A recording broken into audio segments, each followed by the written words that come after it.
შემდეგი არის მორიელი. ხო, აი ბევრს ეშინია სხვადასხვა სამნიშნის, მაგრამ მე უნდა ვთქვა, რომ ძალიან ერთგულები არიან. თუ მორიელმა შეიყვარა ადამიანი, ნუ ძალიან ერთგულია და რა თქმა უნდა იმ ადამიანისგანაც ერთგულებას ელის.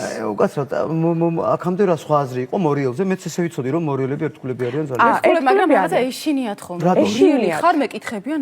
ხო, ეშინიათ. რატო ყველას ეშინიათ? იმიტომ რომ საკმაოდ დომინანტური ხასიათი აქვს, მაგრამ ფარულად. ანუ ასე ღიად კი არ გეტყვის, რომ ეხა შენ მე დავემორჩილე, მაგრამ აქვთ ეს გავლენის უნარი, ანუ ეს ძლიერი აურა აქვს ყველა მორიელს და აქვს უნარი, რომ დაიმორჩილოს.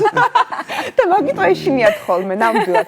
ნუ როგორია მორიელი სიყვარულში? ნუ პირველ რიგში არის სკანერი, ანუ ადამიანს რო გაიცნობს, ასკანერებს, ხო, ანუ ხვდება როგორი ძლიერი და სუსტი მხარეები აქვს. ძალიან კარგი ინტუიცია აქვს, ეს ხო წყლის ნიშანია, საკმაოდ ღრმა არის, მაგრამ სხვა წყლის ნიშნებისგან განსხვავებით, ხო, აი კირჩხები და თევზები რო განვიხილოთ, არ გამოხატავს თავის ემოციებს ისე ღიად. აი ფარულია ცოტა თავის ემოციებში, საკმაოდ ანალიტიკურია და როგორია.